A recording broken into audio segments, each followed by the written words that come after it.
upaya tidak akan patah arang untuk menelusuri jejak kasus kematian Vina dan Eki. Kali ini semakin terang benderang setelah saksi Dede mengungkapkan apa yang disampaikan dalam BAP adalah keterangan palsu yang direkayasa. Yang saya nggak kenal Pak nama-nama pelaku, muka pun nggak kenal. Terus kata Pak Rodiana, ya udah saya kasih tahu nama-namanya pelaku. Oh dikasih tahu. Beliau sangat dirugikan dan merasa dipitnah. Sehingga kemungkinan kalau memang dalam tempo 3 kali 24 jam tidak ada permintaan maaf dari tersomasi ini, maka kita akan menempuh upaya hukum secara pidana. Di waktu itu malam itu Mas Kavi memisahkan diri dari mereka sejak kapan? Sejak jam 9 saya langsung. Tidak benar. Yang benar bersama kami sampai jam 10 lebih.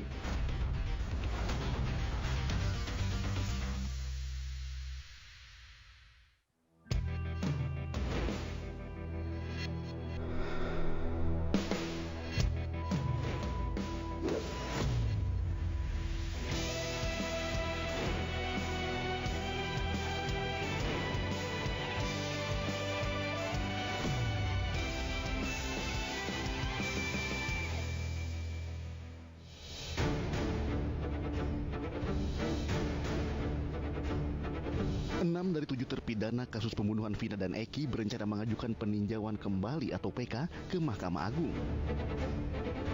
Mereka menyiapkan bukti baru atau novum yang menunjukkan para terpidana tidak bersalah dalam kasus ini. Memang hari ini kami dijadwalkan untuk bertemu dengan para terpidana, ya melakukan kunjungan. Ada beberapa hal yang kami ingin konfirmasi langsung dengan para terpidana, ya, hal-hal informasi dalam rangka pengumpulan bukti, ya, novum untuk rancangan memori PK kami.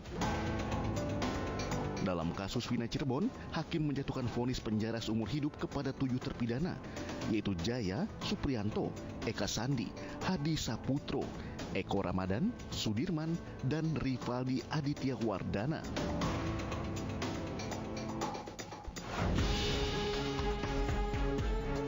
Dalam program The Prime Show, Okta yang merupakan teman satu tongkrongan Kavi dan 5 terpidana mengatakan jika malam itu mereka berkumpul bersama di rumah kontrakan milik RT Pasren. Anda betul bersama-sama dengan Kavi malam kejadian itu, dan betulkah Kavi pada pukul 9 malam memisahkan diri dengan para terpidana? Tidak benar. Yang benar yang mana? Yang benar bersama kami. Sampai jam berapa? Sampai jam 10 lebih, kurang lebih. Oke, bisa cerita kepada kami apa sih yang Anda lakukan bersama dengan para terpidana termasuk Kavi di situ? Pertama di warung Bu Nining itu kita kumpul-kumpul. Sekitar jam 9 itu Bu Nining ketok-ketok dari dalam. Nah lalu jam 9 lebih kami itu sama teman-teman itu pindah lah di depan rumah si Hadi. Oke. Nah sekitar jam 10 lebih itu kan cuaca gerimis. Si Kavi itu mengajak, ayo ke dalam aja, ada rumah kosong. Si Kavi. Lalu saya kesana lah sama teman-teman. Duduk dulu kan di situ kan ada apa ya namanya, kursi, bukan kursi ya, bangku panjang. Tempat duduk yang itu sebadan gitu. Kumpul di situ, si Kavi ngambil kunci di rumah. Lalu dibukalah sama si Kavi. Dan pada malam itu dihabiskan dengan menginap bersama, betul? Betul. Anda punya bukti apa untuk menguatkan kesaksian Anda? Bukti kuat ya, karena saya emang jarang main di situ. Tanggal 28 Agustus itu ada sebuah acara konser, dan biasanya saya main sama teman-teman ini di warnet. Nah pada waktu itu teman-teman saya itu berangkat ke Bandung, nebeng mobil komprengan kalau bahasa Cirebon. Pada waktu itu karena di situ nggak ada teman-teman, lalu saya mainlah ke belakang sebelah itu. Artinya setelah itu menginap bersama, itu maksud Anda? Iya, itu yang dikuatkan. Kalau emang bukan tanggal 27 ya, saya pasti main sama teman-teman saya. Siapa aja malam itu yang ada di sana, Mas? Ada saudara Okta. Di mana? Yang ada bersama-sama menginap pada malam itu, bisa Anda sebutkan nggak namanya satu persatu? Oh ada si Hadi. Betul, Hadi. Si si Jaya, Eka, Eko, Supri, sama Udin, Teguh, Pram, sama si Kavi, sama Pramudia. Oke. Minus Saka Tatal ya? Nggak ada Saka Tatal, Pak. Oke. Dan Rivaldi tidak ada di situ? Ucil itu nggak ada di situ? Tapi Tidak ada ada. Kavi di tempat itu? Ada. Apa keterangan lain yang Anda ragukan? Hanya itu aja sih, Pak.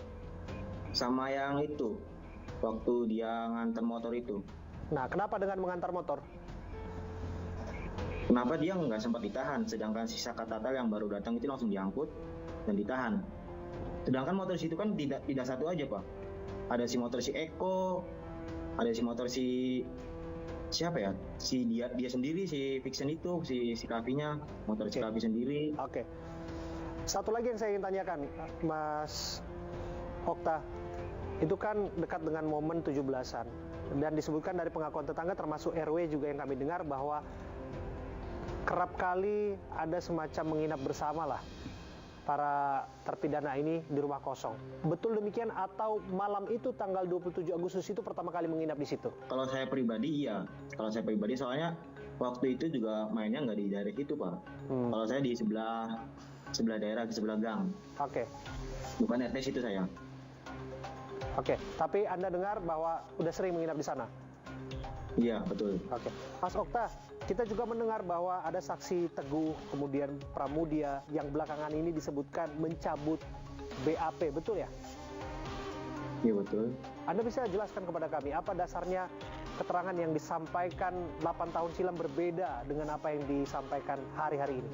Keterangan si Teguh itu sama halnya dengan keterangan si Kavi. Pada waktu itu jam 9, dia mengaku, memang dia dibuat di BAP waktu tahun 2016 itu bahwa dia itu harus pulang ke rumah. Soalnya kan dia ditekan oleh polisi. Karena kalau emang kan Pak Pasrennya nggak ngebukain pintu. Nah, lalu dialah buatlah dialah keterangan tersebut. Oke. Dan Anda malah tetap pada keterangan Anda dari awal sampai akhir bahwa menginap bersama-sama dengan termasuk Teguh dan Pramudia malam itu. Iya, betul. Oke. Apakah kesaksian Okta senada dengan Kavi? Mengingat di malam kejadian Okta mengaku sempat bersama dengan Kavi. Mas Kavi, waktu itu disebutkan bahwa Mas Kavi bersama-sama dengan orang-orang ini. Malam kejadian, tanggal 27, di warung Bumi. Betul tidak?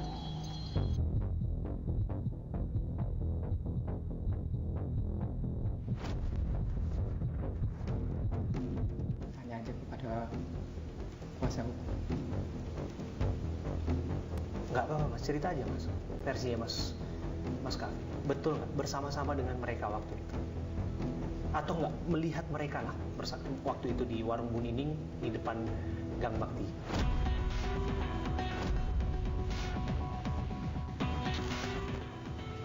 Ya pas di Bu Nining saya melihat. Bu Nining melihat. Oke. Dan melihat mereka juga. Oke. Dan waktu itu bersama-sama Mas Kavi juga ya? Iya. Oke. Dan kami dengar informasi ada warga yang terganggu karena main-main gitaran, nyanyi-nyanyi, sehingga pada akhirnya geser. Yang kami dengar ke kediaman Pak Pasren, ke kontrakannya Pak Pasren, gitu. Betul nggak Mas Kavi? Tidak. Enggak. Iya. Jadi waktu itu malam itu Mas Kavi memisahkan diri dari mereka sejak kapan? Sejak jam 9 saya langsung pulang. Langsung pulang. Iya. Oke. Mereka masih nongkrong di situ. Tidak tahu. Nggak tahu kemana. Iya. Pamit nggak waktu itu Mas? Langsung keloyong aja, langsung tanpa permisi. Tanpa permisi. Iya. Pamitnya ke siapa waktu itu Mas? Tidak ada pamit.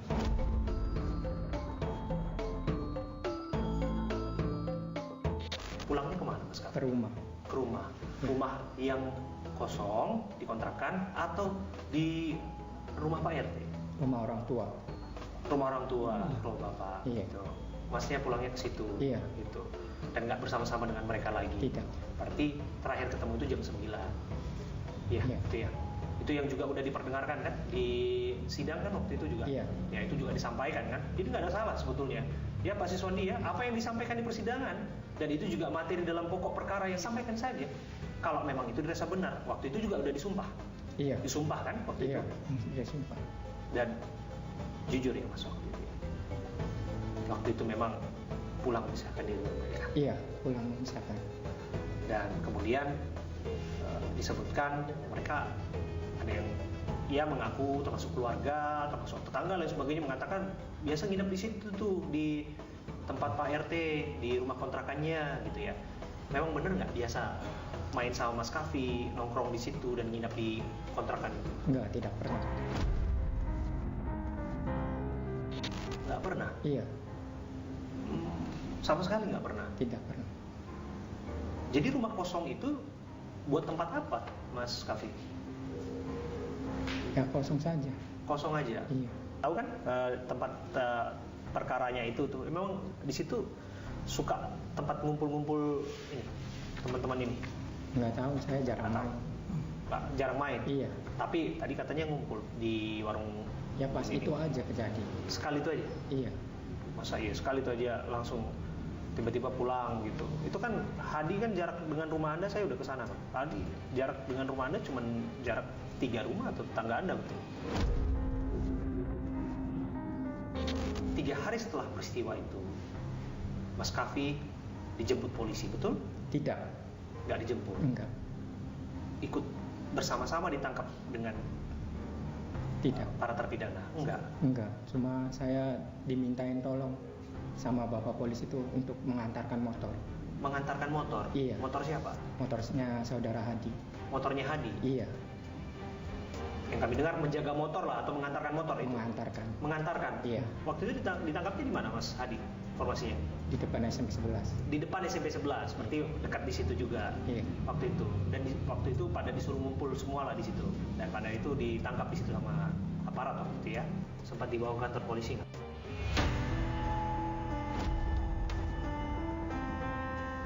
Ya langsung ditangkap aja. Benar, apa yang Anda sampaikan? Benar.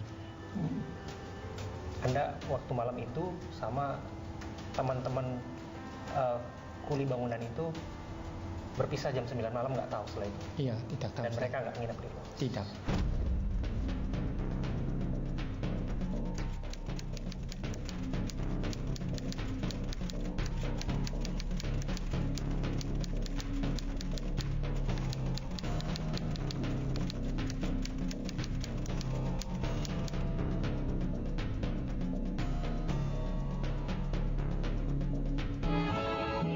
Menariknya lagi, dalam kasus Vina, ada netizen yang dengan sengaja membuat lagu bertemakan dukungan terhadap RT Pasren.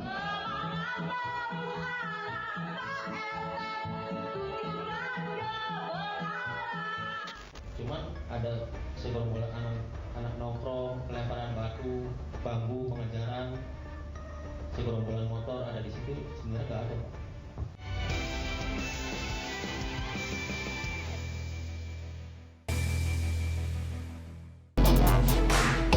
Ibtu Rudiana menunjuk Elsa Syarif, Pitra Romadoni, dan Perkumpulan Penasihat Hukum Indonesia sebagai kuasa hukumnya.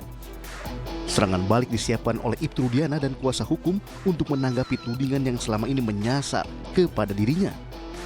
Tim kuasa hukum menilai selama ini pemberitaan dan tudingan terkait keterlibatan Ibtu Rudiana atas kematian Vina dan Eki adalah hoax. Meski Ibtu Rudiana telah dilaporkan ke Barreskrim atas dugaan penganiayaan kepada terpidana, namun kuasa hukum menilai laporan itu belum tentu ditindaklanjuti jika tidak terbukti. Pasalnya, Ibtu Rudiana selain berstatus sebagai terlapor, namun ia juga berstatus sebagai ayah almarhum Eki yang menjadi korban pembunuhan. Sobat, saya Abraham Silaban. Saya tidak akan patah arang untuk menelusuri jejak kasus kematian Vina dan Eki yang terjadi 2016 silam. Kali ini semakin terang benderang setelah saksi Dede mengungkapkan apa yang disampaikan dalam BAP adalah keterangan palsu yang direkayasa oleh Ibtu Rudiana dan Aep. Tentu tuduhan ini kemudian akan membuat Ibtu Rudiana semakin tersudutkan. Apa yang akan dia lakukan? Kami dengar ada pernyataan pers yang disampaikan oleh kuasa hukumnya. Mengapa harus diwakili oleh kuasa hukumnya? Kemana Ibtu Rudiana? Dan sikap apa yang akan diambilnya? Saya Abraham Silaban, saya akan telusuri terus dan terus jejak kasus kematian Vina dan Eki.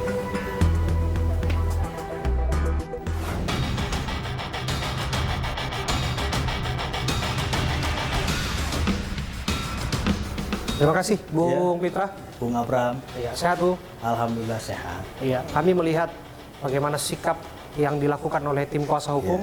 Anda ada di dalamnya, tim kuasa hukum Pak Rudiana, yang ingin kemudian mengambil langkah cepat mensomasi pihak Deddy Mulyadi, termasuk Dede. Oke, terus terang, yang ada dalam pikiran saya hari ini adalah melihat Ibtu Rudiana di hadapan awak media, memberikan keterangan atas segala tuduhan yang diarahkan kepada dirinya. Karena tuduhan yang diarahkan kepada dirinya tidak main-main.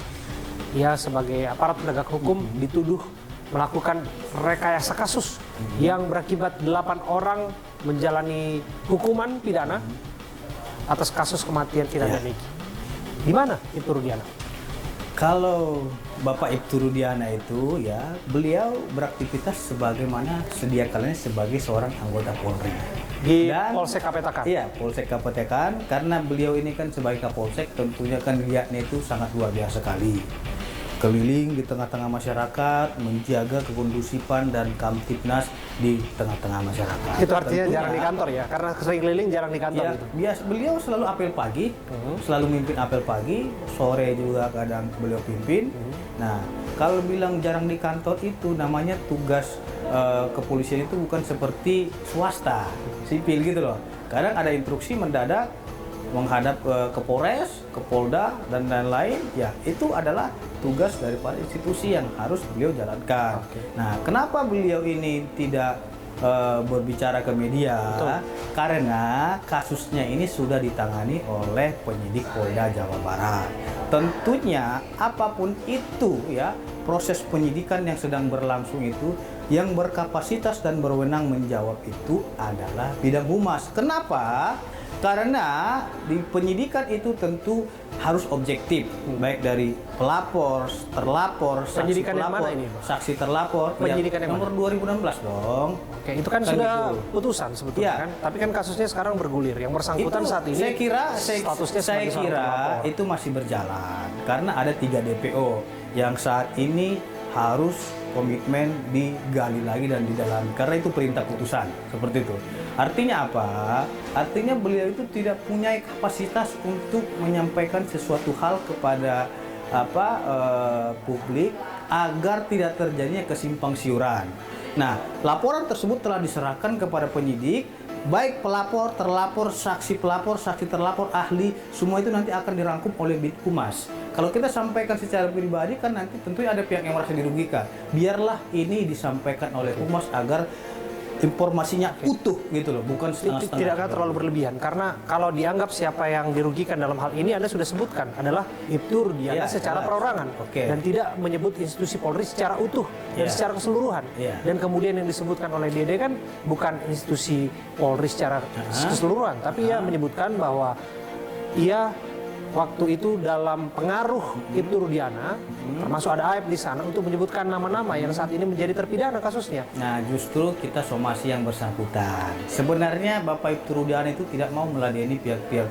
Dia dihina, dicaci maki, beliau diam saja. Akan tetapi karena memang sudah keterlaluan sampai dilapor ke polisi, dibuat lagi seolah-olah beliau itu merekayasa cerita, tentunya beliau itu melakukan hak hukumnya. Ya, makanya per hari ini kita telah melayangkan somasi terbuka kepada 3 orang ini agar yang bersangkutan meminta maaf. Jelas ya, beliau sangat dirugikan dan merasa dipitnah. Sehingga kemungkinan kalau memang dalam tempo 3 kali 24 jam tidak ada permintaan maaf dari tersomasi ini, maka kita akan menempuh upaya hukum secara pidana. Nanti akan dibuka di situ, biarkan saja mengalir secara hukum gitu. Oke, artinya 3 nama itu adalah yang pertama Dede, kedua Liga Akbar, dan yang ketiga Kang Deddy Mulyadi. Nah, kalau 2 nama ini memang kan sudah menyebutkan bahwa ya Liga Akbar yang pertama menyebutkan ia dalam pengaruh Pak Rudiana untuk menceritakan hal yang tidak pernah terjadi. Kemudian menyusul Dede setelah kemudian dilaporkan muncullah beliau. Tetapi kenapa kemudian Kang Deddy Mulyadi kemudian turut dilaporkan? Jadi begini, di dalam pasal 27 ayat 3 Undang-Undang ITE, ini perintah hukum. Ya, barang siapa dengan sengaja mendistribusikan atau dapat diketahuinya sesuatu hal yang muatan penghinaan dan pencemaran nama baik. Itu akun YouTube siapa? Kang Deddy Mulyadi. Nah, ya sudah. Berarti beliau merasa dirugikan atas di up-nya ini karena beliau bukan pers. Lain cerita kalau memang ini video ini dibuat oleh produk jurnalistik ataupun produk pers, itu kita tidak bisa tuntut itu. Karena tentunya hak jawab gitu loh. Karena memang ini adalah sifatnya media sosial, ya kita tuntut. Bukan hak jawab, tapi tuntutan yang akan kita lakukan gitu loh. Lain cerita kalau rekan-rekan media yang membuat video, tentunya kita akan jawab saja gitu loh. Karena ini bukan media loh. Bukan media pers yang mengupload di YouTube. Akan tetapi akun YouTube milik seseorang.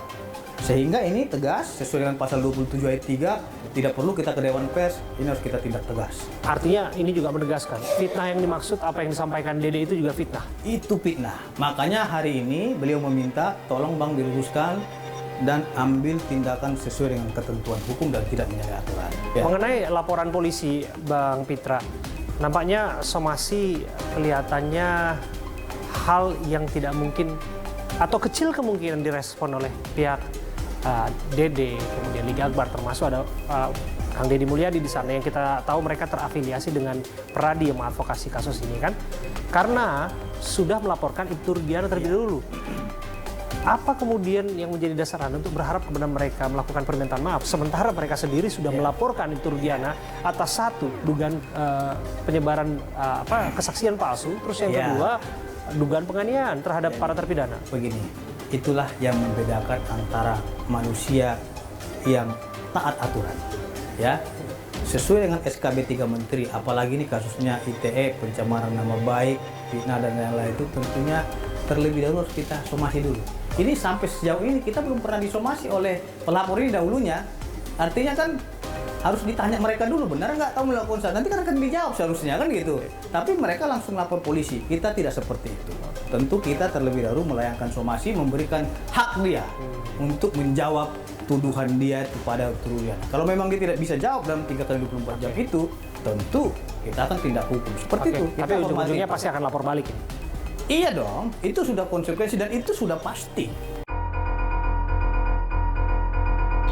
Kita nggak akan biarkan itu. Apalagi Bapak Ibtu Rudiana merasa difitnah ini. Jadi nggak terima dia seperti itu, dibilang rekayasa, dibilang ini atas suruhan, itu tidak ada, saya pastikan itu. Dan kita punya bukti dan saksi itu. Dan kita rahasiakan siapa nama saksi kita. Baik, kita akan lihat seperti apa tindak lanjutnya, karena kemudian akan digelar sidang PK Saka Tatal ya, Bung Pitra. Tapi apapun itu kita akan kawal, dan sikap tadi yang disampaikan oleh Bung Pitra mewakili Ibtu Rudiana bahwa akan melaporkan balik dari saksi Dede, kemudian juga Liga Akbar, termasuk juga Kang Deddy Mulyadi. Tapi yang kita tunggu adalah kehadiran Ibtu Rudiana di muka umum, tentu saja ini menyampaikan keterangan. Spesial report kepada Bung Abe. Kita kasih. Kita tunggu, karena upaya pencarian Ibtu Rudiana terus kami lakukan, dan Bung Pitra juga tahu bahwa kami punya itikat untuk menjalin komunikasi kepada Ibtu Rudiana, dan kami lakukan itu perlahan tapi pasti, dan kami juga tidak ujuk-ujuk datang, dan upaya ini adalah upaya yang baik untuk kemudian memberikan keterangan sejelas-jelasnya tentang apa sebetulnya yang terjadi. Betul ya, Pak Pitra ya? Kalau memang tidak ada yang disembunyikan, kalau memang merasa benar dan difitnah dan lain sebagainya, saya pikir tidak lagi alasan untuk kemudian menutup diri dan membuka diri. Tunggu setelah laporan polisi. Oke, kita lihat. Terima kasih. Terima kasih, Bung Abraham. Terima kasih.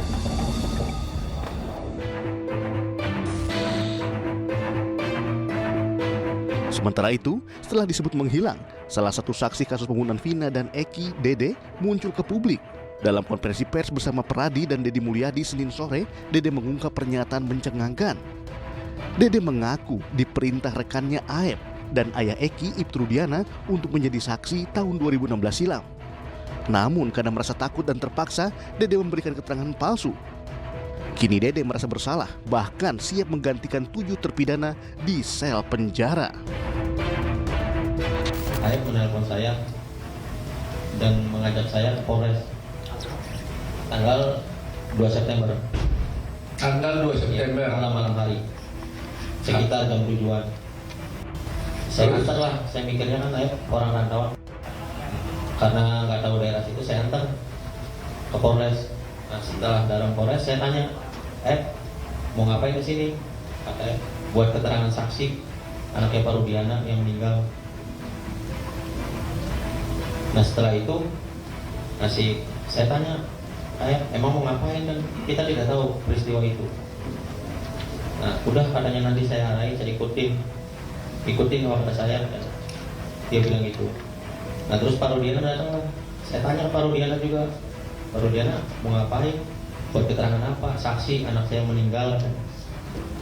Nah disitulah diceritakan saya nongkrong di warung. Kalau warung itu bener Pak, warung malam hanya membeli rokok. Cuman ada segerombolan anak nongkrong, pelemparan batu, bambu, pengejaran, segerombolan motor ada di situ. Sebenarnya nggak ada Pak.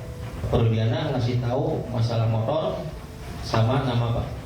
Sama nama? Iya, motor dan nama saya tahu dari Pak Rudiana, dikasih tahu sama Pak Rudiana. Oh, nama-nama pelaku. Nama pelaku. Iya. Apa yang tadi waktu itu? Kan saya bilang saya nggak kenal Pak nama-nama pelaku, muka pun nggak kenal. Terus kata Pak Rudiana, ya udah kan saya kasih tahu nama-namanya pelakunya. Oh, dikasih tahu. Masih ingat nggak nama-nama itu? Nggak ingat Pak saya Pak. Oh, nggak mengingat soalnya kan nggak kenal Pak. Tahu nama pun pas di situ kan dikasih tahu. Oh, tapi di situ lah diberitahu, katakan gini aja katanya. Iya. Kenapa kamu tiba-tiba sekarang mau datang ke sini? Karena saya mikir merasa bersalah Pak. Ya selama 8 tahun pun sebenarnya saya mau jujur Pak. Mau mengungkap ini sebenar-benarnya Pak. Saka kenal nggak 3 DPO itu?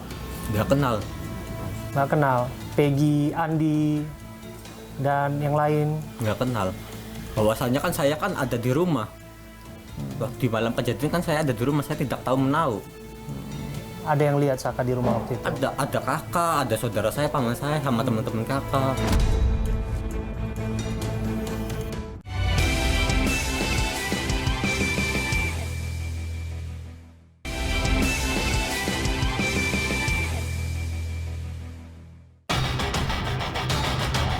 Usai Peggy Setiawan melepas status tersangkanya, kini giliran Saka Tatal berjuang melakukan perlawanan dalam kasus Vina. Saka mengajukan sidang peninjauan kembali atau PK untuk memulihkan nama baiknya. Jelang sidang PK yang digelar di Pengadilan Negeri Cirebon, Jawa Barat 24 Juli mendatang, Saka Tatal menerima panggilan tes psikologi. Kuasa hukum Saka Tatal berharap dengan pemeriksaan psikologi tersebut dapat menguatkan Saka saat menghadapi sidang PK nanti. Nah, bagaimanapun kan nanti mungkin Saka dihadirkan di sana. Saya sih berharap dengan misalnya sekarang ada tes psikologi untuk besok, secara mental, secara psikologis dia sudah mulai tenang. Walaupun dia sekarang sudah dewasa, tetapi tetap aja lah apa yang terjadi di ruang sidang terdahulu, apa yang dia alami tidak nyaman, dia merasa tidak bisa mengekspresikan apa yang sebetulnya harus dia katakan, saya tidak bersalah, itu juga kan sulit sekali. Mudah-mudahan dengan campur tangan LPSK, kemudian ada tes psikologi buat Saka, mudah-mudahan secara mental, secara psikologis Saka lebih baik dari sebelumnya. Ya Saka ya. Saat ditemui awak media, Saka mengaku siap jalani PK dan dirinya akan menjelaskan semua yang pernah dialami di muka persidangan. Ya karena Saka juga kadang-kadang kalau ada yang nanya, wartawan suruh inget-ingetin yang lalu-lalu, yang 8 tahun yang lalu, Saka tuh emosi.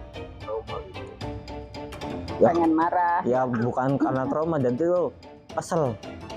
Saya nggak pernah melakukan apa yang dituduhkan, tapi saya tetap di penjara. Ya kalau secara mental ya, kalau ngobrol sama yang biasa mah biasa aja. Nggak marah kalau nanya yang dulu, iya. Yang udah-udah. Karena nggak kepikiran lagi juga? Nggak. Sebelumnya, saya Abram Silaban dan tim pernah mewawancari Saka Tatal di Cirebon, Jawa Barat saat kasus Vina viral usai difilmkan. Kepada kami, Saka menceritakan masa kelamnya saat proses pemeriksaan hingga dirinya mendekam di penjara.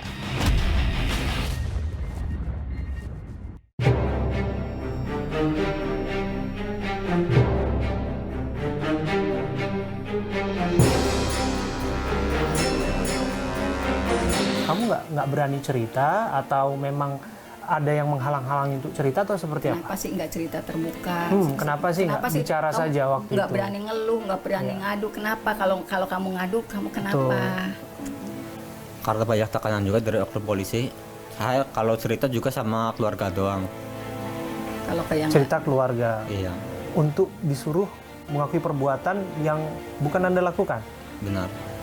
Disuruh mengakui bukan hal yang dituduhkan tersebut. Saya tidak ada di situ. saya juga kan menghadirkan saksi alibi. Cuman saksi alibi ketika ditanyakan kamu ada di mana, ini belum selesai ngomong sudah dipotong oleh hakim gitu. Nah itu fakta-fakta itu saya sampaikan juga ke Komisi Yudisial. Dari tuntutan dan bukti persidangan aja kan nggak nyambung, Mas. Jadi kalau dari tuntutan itu korban meninggal dunia karena tusukan benda tajam di dada dan di bagian perut yang menyebabkan Rizky yang menyebabkan korban Rizky meninggal dunia. Tetapi di dalam hasil visum meninggalnya karena di hasil otopsi meninggalnya karena retakan patahan di tengkorak belakang. Benturan benda tumpul. Ya, benturan benda tumpul. Itu hasil otopsi loh. Di dalam visum tidak ditemukan tusukan benda tajam. Itu jelas di dalam hasil visum tidak ditemukan tusukan benda tajam. Di otopsi kan penyebab kematiannya ada di otopsi. Iya, betul. Karena bukannya patokannya seharusnya kita pegang otopsi, Bu? Iya. Nah sekarang kalau Mas sendiri mengatakan hakim punya keyakinan, kenapa hakim tidak punya keyakinan terhadap hasil otopsi? Beda misalnya tidak punya keyakinannya terhadap para saksi yang lain, tapi hasil otopsi dokter itu disumpah. Kenapa hakim tidak punya keyakinan dari hasil otopsi? Saya kembali ke Saka ya. Saka kenal nggak 3 DPO itu? Nggak kenal. Nggak kenal. Peggy, Andi, dan yang lain? Nggak kenal. Bahwasannya kan saya kan ada di rumah. Di malam kejadian kan saya ada di rumah, saya tidak tahu menahu. Ada yang lihat Saka di rumah waktu itu? Ada kakak, ada saudara saya, paman saya, sama teman-teman kakak. Ada. Sampai sekarang saksinya ada. Apa yang kemudian membuat Bu Titin merasa yakin, selain bahwa tugas dari seorang pengacara advokat adalah untuk membela kliennya, bahwa Saka ini sebetulnya tidak bersalah. Dia adalah orang yang ada di waktu yang salah, di tempat yang salah.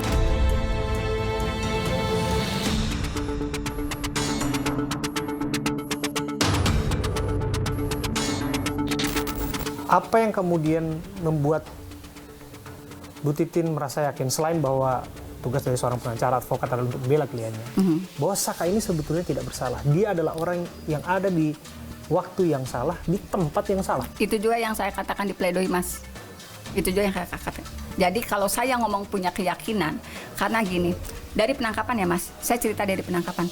Penangkapan itu terjadi karena salah satu orang tua korban meyakini anaknya bukan korban kecelakaan. Awalnya kan informasinya korban kecelakaan tunggal. Pak Rudiana. Ya. Kemudian dengan melihat kondisi motor anaknya yang tidak lecet, itu terungkapnya di persidangan. Saya meyakini, saya punya keyakinan, insting saya sebagai seorang polisi, saya yakin ini bukan karena kecelakaan, tapi pembunuhan. Gitu. Saya waktu itu sempat bertanya, Bapak, kenapa Bapak punya keyakinan anak Bapak bukan kecelakaan tapi pembunuhan? Di ruang sidang, Pak Rudiana menyatakan karena 1 bulan sebelumnya anak saya pernah berkonflik dengan temannya, gitu. Disebutkan siapa teman itu? Nggak disebutkan. Berdasarkan keyakinan itu, pada tanggal 31 Pak Rudiana itu saksi menyatakan saya menelusuri 500 meter ke arah kanan dari tempat lokasi korban ditemukan, 500 meter ke arah kiri korban ditemukan. 500 ke arah kirinya itu di Jalan Perjuangan. Di tempat itu dia bertemu dengan Dede dan Aep. Dede dan Aep itu dalam BAP adalah warga Bekasi dan yang satunya warga Gunung Jati. Saksi menyatakan di ruang persidangan, saya memperlihatkan foto anak saya kepada Dede dan Aep, itu ketemunya pukul 14.00 tanggal 31. Kemudian kalau misalnya ada informasi siapa yang mengejar motor ini, pernah lihat ada keributan tidak, sampaikan ke saya. Dede dan menyatakan pernah melihat, nanti diberikan informasi. Di dalam ruang persidangan, saksi menyatakan kalau ini nomor handphonenya, hubungi saya. Pada pukul 17 di hari yang sama, Dede dan Aep menelepon saksi. Itu yang dia disampaikan di persidangan. Pak, orang yang mengejar motor Bapak sudah ada di depan SMP 11. Di ruang persidangan juga saksi menyatakan saya membawa anggota saya untuk menangkap yang ada di situ. Kemudian waktu itu hakim menanyakan apakah penangkapan itu menggunakan surat penangkapan, dilengkapi dengan surat. Dijawab tidak. Menggunakan surat penangkapan, hanya komunikasi lisan. Itu yang terungkap di ruang persidangan. Selama kamu menjalani hukuman, apa yang ingin kamu sampaikan? Apa yang berteriak di batinmu? Ya kalau sedihnya, kalau saya pribadi, saya kan tidak tahu menahu kejadian tersebut. Apa yang dituduhkan juga saya tidak menahu. Kalau kepengennya saya pribadi, saya kepengen nama saya bersih lagi kayak dulu lagi. Terus bisa main sama teman-teman lagi dengan normal. Kenapa sih sekarang kalau main kamu diapain sama teman-teman kamu? Ya di rumah sih biasa-biasa aja, cuma kan pandangan mata orang masyarakat lain kan beda-beda. Ini mantan narapidana gini, karena dia kan tidak tahu apa yang saya alami. Benar atau tidak kan dia kan tidak tahu. Ya sebagai masyarakat Pak, pasti ada yang bilang ini mantan narapidana gini, orangnya kayak gini. Karena dia kan tidak tahu, tidak mengalami apa yang saya rasakan. Sesuai janji saya mengembalikan 1 unit sepeda motor berserta STNK BPKB ya. Dan ini plat nomorasinya. Ini motornya ya, dan ada 1 buah jaket kulit asli Garut buat Peggy Setiawan, mudah-mudahan terpakai ya.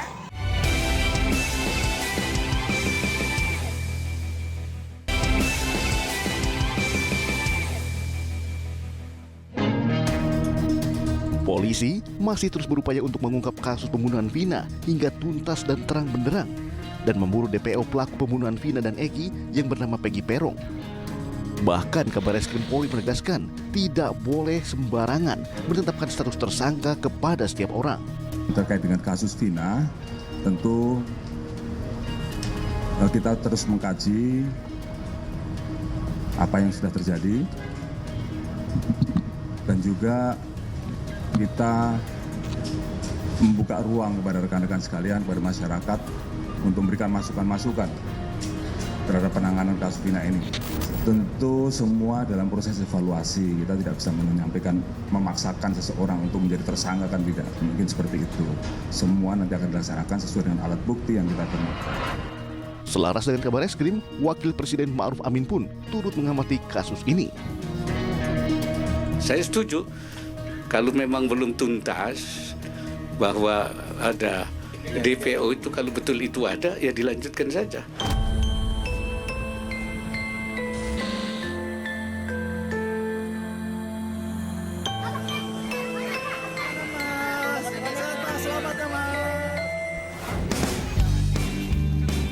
Di lain pihak, Peggy Setiawan yang sudah menghirup udara bebas lantaran pra-peradilannya dikabulkan atas gugurnya status tersangka, kini kebanjiran hadiah oleh orang-orang yang tak dikenalinya atas dukungan terhadap dirinya. Salah satunya adalah wanita yang disebut-sebut sebagai Ratu Durian. Abraham Silaban berhasil menangkap momen pertemuan mereka antara Ratu Durian dan Peggy Setiawan yang selama ini belum pernah bertatap muka secara langsung. Sesuai janji saya mengembalikan 1 unit sepeda motor berserta STNK BPKB ya. Dan ini plat nomorasinya. Ini motornya ya, dan ada 1 buah jaket kulit asli Garut buat Peggy Setiawan, mudah-mudahan terpakai ya. Ya, Bu Tiara, akhirnya kita pertemukan dengan Peggy ya di layar kaca ini ya.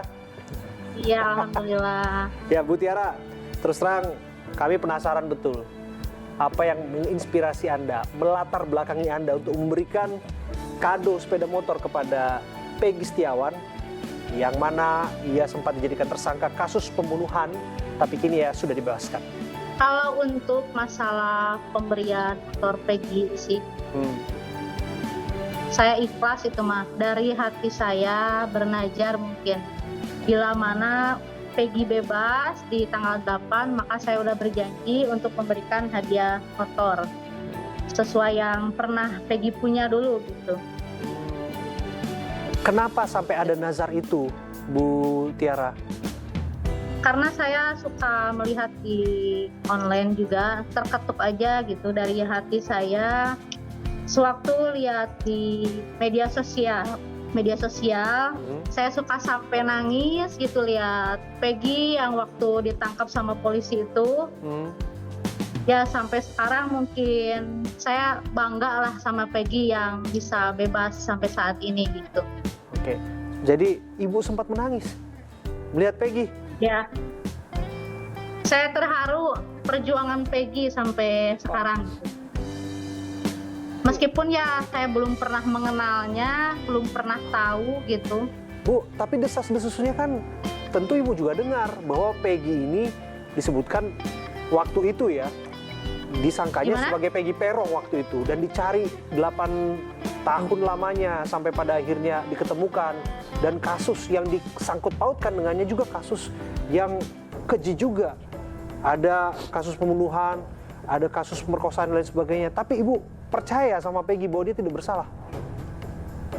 Ya mungkin yang bisa memutuskan cuma dari peradilan aja ya. Makanya kemarin pas peradilan keluar tanggal 8, ya saya percaya kalau Peggy ya bebas, mungkin ya berarti nggak bersalah gitu.